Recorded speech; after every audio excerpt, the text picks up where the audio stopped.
এই রকম ঝালমুড়ি খেতে চাও? তাহলে চলো আমার রেসিপিটি দেখে নাও। হ্যালো বন্ধুরা, আজ আমি একটু মাখবো ঝালমুড়ি। তার জন্য যা যা লাগবে সেগুলো নিয়ে নিয়েছি। পেঁয়াজ, লেবু, টমেটো, শসা, ছোলা, কাঁচা লঙ্কা, আলু। আর এই যে মুড়ি লাগবে, মেন মুড়িটা নিয়ে নিয়েছি। এদিকে আছে চানাচুর, আর এদিকে আছে আমতেল। আমতেলটাও দেবো, বানিয়েছি।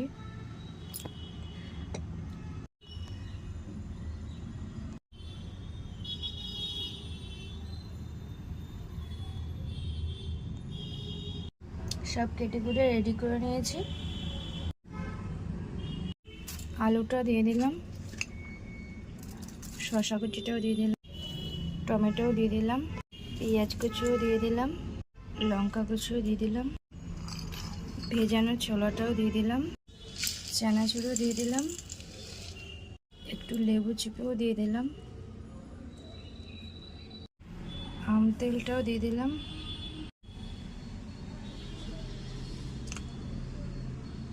এবার মুড়িটা ভালো করে মেখে নেব।